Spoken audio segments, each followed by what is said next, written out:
Lumen Christi, par ta lumière, nous voyons la lumière. Bonjour à tous, chers téléspectateurs, téléspectatrices de Lumen Christi, chers frères et sœurs bien-aimés. Aujourd'hui, il m'a plu de vous parler d'un lieu rare, d'un trésor précieux que le monde moderne semble vouloir faire disparaître, le silence. Regardons un peu autour de nous. Notre vie est une partition en permanence saturée de bruit. Les klaxons sur la route, les transitors qui crépitent, les téléphones qui vibrent, les discussions animées au marché. Bref, et même lorsque le bruit extérieur s'arrête, le bruit intérieur, lui, continue. Nos soucis, nos projets, nos angoisses, nos conflits, nos regrets, etc. Et dans ce tumulte, comment pouvons-nous entendre la voix de Dieu? Comment pouvons-nous prier? Non pas en parlant sans cesse, mais plutôt en écoutant, en tendant l'oreille pour écouter. La Bible nous donne un exemple magnifique à propos, le prophète Élie. Élie, pourchassé, découragé, il se réfugie dans une grotte sur la montagne de l'Horeb. Et là, il se manifeste, Dieu se manifeste à lui. Mais attention, pas dans le grand vent violent qui déchire les montagnes, pas dans le tremblement de terre, pas dans le feu. Non, plutôt après le feu, il eut le murmure d'une brise légère. Une autre tradition dit une voix de fin silence. Élie se couvrit le visage car il savait que c'était là que Dieu se retrouvait. Dans le silence, et dans ce silence se trouve une force sans pareille. On comprend alors le cardinal Sarah qui a consacré tout un livre, un chef-d'œuvre pour nous parler de la force du silence. La prière, ce n'est pas un monologue où nous déversons une liste de demandes sur Dieu.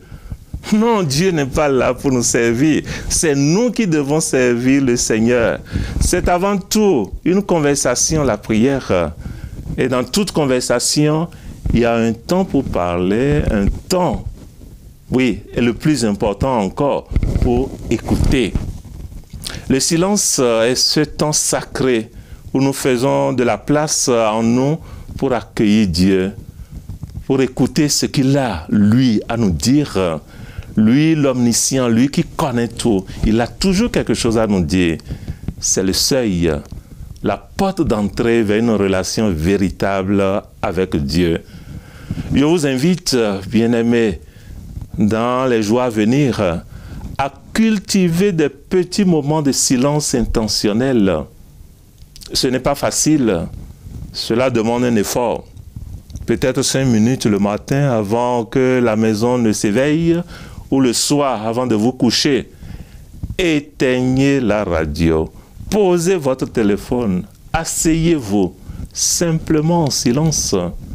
Au début, bien sûr, vos pensées vont galoper, peut-être même vagabonder. Mais laissez-les passer comme des nuages dans le ciel, sans vous y accrocher. Offrez simplement ce moment à Dieu. Dites-lui, me voici Seigneur, je suis simplement là pour toi. Comme jadis le petit Samuel, dites à Dieu, parle Seigneur, ton serviteur écoute. Ce n'est pas impossible, vous le pouvez, il suffit de vous décider. Personnellement, j'ai fait cette belle expérience un bon nombre de fois. Elle transforme votre journée, votre relation avec les autres, votre regard sur les événements et sur le temps. Je vous y encourage vivement, mes amis. Vous verrez, petit à petit, le silence ne sera plus vide, mais rempli d'une présence. La paix du Christ viendra habiter dans votre cœur. Ce n'est pas dans la tempête que Dieu vous rejoint. Non. Il nous rejoint profondément dans le calme et la confiance que procure son silence. Apprenons donc à franchir cette porte. entrons dans le silence pour entrer en dialogue avec notre Père Céleste. Que Dieu vous bénisse et que l'Esprit Saint vous apporte cette paix intérieure à travers le silence. Je vous bénis.